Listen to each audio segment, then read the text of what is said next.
Soy el Padre Jansen y hoy estaremos estudiando la confirmación.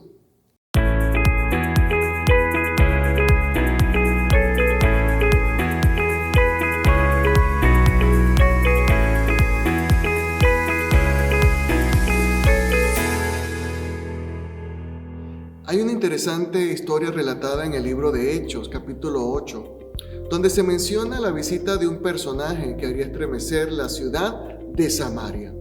Su nombre, Felipe, un diácono al servicio de los apóstoles, enviado por la fuerza del Espíritu a comunicar las buenas noticias de Jesús. Esta fuerza especial de Dios le acompaña para hacer milagros, y esto llama la atención de los samaritanos, quienes de inmediato se acercan y le siguen. Parece que respondieron más de lo que esperaba el mismo Felipe, por lo que pidió ayuda a los apóstoles. Y mientras ellos bajaban a la región de Samaria, él decide bautizarlos y prepararlos para la llegada de los líderes de la iglesia. Cuando los apóstoles que estaban en Jerusalén se enteraron de que los samaritanos habían aceptado la palabra de Dios, les enviaron a Pedro y a Juan. Estos, al llegar, oraron por ellos para que recibieran el Espíritu Santo, porque el Espíritu aún no había descendido sobre ninguno de ellos, solamente habían sido bautizados en el nombre del Señor Jesús. Entonces, Pedro y Juan les impusieron las manos y ellos recibieron el Espíritu Santo. Este quizás sea el registro más antiguo de la primera confirmación realizada en la iglesia naciente. Sé que muchos de ustedes que están viendo estos videos se están preparando para la confirmación y sería importante que podamos responder un poco acerca de lo que significa este sacramento. Y para responder a esta pregunta de qué es confirmación, es conveniente entender la evolución de este término. Durante los primeros 11 siglos, la confirmación va a formar parte con el bautismo de lo que llamamos el rito de la iniciación, el rito solemne de la iniciación, que era celebrado en la noche de Pascua y de Pentecostés. No siempre es fácil ni probable identificar cuándo se celebraba uno, cuándo se celebraba el otro, pero ambos se nota que se utilizaban. El término de confirmación corresponde al latín confirmatio, que en este contexto tiene el significado de fortalecimiento. ¿Qué significa confirmación? Fortalecimiento de la fe. Se nos habla de ello como de una institución bien conocida para los lectores de entonces y cuyo fin era perfeccionar el crecimiento del cristiano después del bautismo. A la luz de estos textos se puede también observar en Hebreos capítulo 2 la prueba de la existencia de un rito primitivo de la iglesia por el que se confería el Espíritu Santo mediante la imposición de las manos. En este pasaje aparecen las mismas fases de iniciación cristiana que se menciona en el libro de Hechos, en distintos capítulos que podemos leer. Para recordar un poco acerca de esto, podemos leer Hebreos capítulo 6. La instrucción sobre bautismos, la imposición de manos, la resurrección de los muertos y el juicio eterno. En Hechos capítulo 2, versículo 38, Pedro les contestó: vuélvanse a Dios y bautícese cada uno en el nombre de Jesucristo, para que Dios les perdone sus pecados y así Él les dará el Espíritu Santo. Los principales ritos en la confirmación, o la parte importante en este rito, a nivel de la práctica, de lo que podemos notar, tiene que ver con la imposición de las manos y con la unción, y la consignación sobre la frente con el signo de la cruz, que esto tiene que ver con la alusión a lo que encontramos en el profeta Ezequiel, el libro de Ezequiel, capítulo 9, versículo 4. Este rito es dirigido por un obispo o una obispa que representa a la iglesia. En medio del rito se declara la fe uniéndose con la comunidad en la proclamación del credo.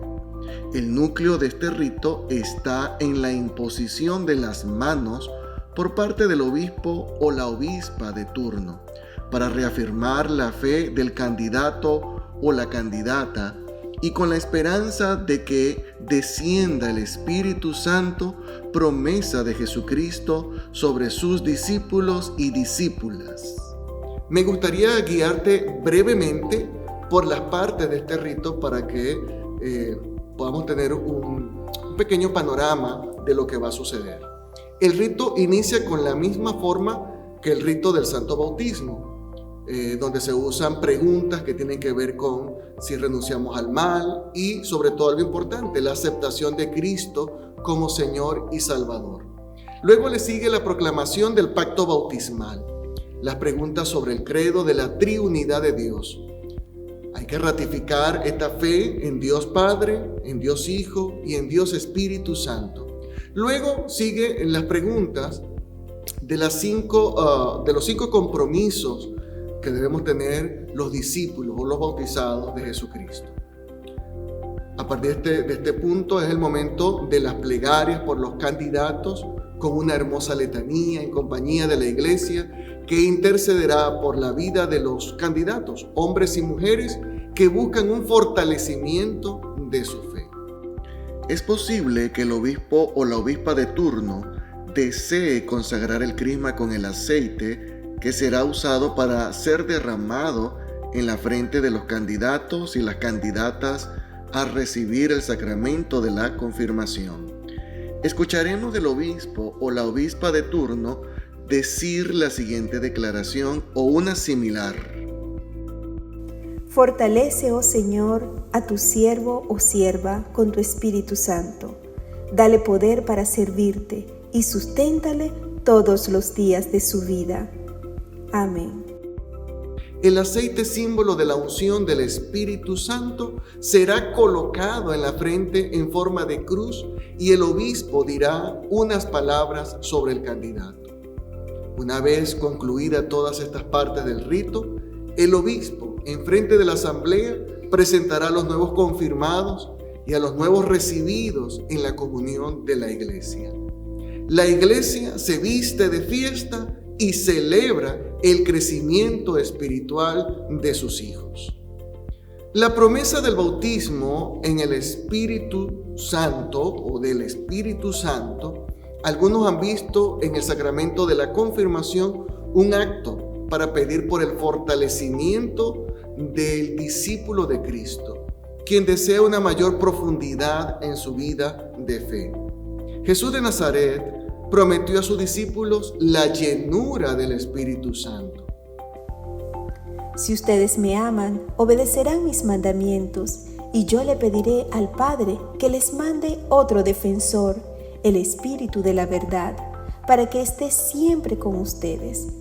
Los que son del mundo no lo pueden recibir porque no lo ven ni lo conocen, pero ustedes lo conocen porque Él permanece con ustedes y estará en ustedes. Esta tradición quedó muy arraigada en los corazones de los primeros discípulos, quienes esperaban con mucha fe poder disfrutar de esta promesa. En la confirmación, los primeros cristianos vieron la promesa cumplida y un fortalecimiento del Espíritu Santo para realizar la obra del ministerio y también para llenarse de valor, para llevar adelante la proclamación de las buenas noticias de Cristo. Deberíamos reflexionar en esto. La confirmación no debería ser un sacramento más o una práctica sin entendimiento, solo para decir que estamos confirmados por el obispo o hemos sido recibidos por el obispo. Lo más importante es entender la promesa que Jesús nos hace, que podemos recibir un fortalecimiento de ese mismo Espíritu que lo levantó de entre los muertos a la vida y trae sobre nosotros más vida y más fuerza espiritual. Si alguien tiene sed, venga a mí, y el que cree en mí, que beba. Como dice la Escritura, del interior de aquel correrán ríos de agua viva. La confirmación debería ser para nosotros la oportunidad de abrir una gran compuerta con las aguas del Espíritu que brotan para ayudarnos a ser mejores personas y discípulos de este Evangelio. Una gran fuerza para vivir el camino del amor con todo el corazón y prepararte para recibir esta bendición que te va a dar el obispo. También quiero invitarte ahora a que reflexiones sobre todo este conocimiento que hemos escuchado a través de esta clase y que puedas compartir tus ideas con tus compañeros de clase.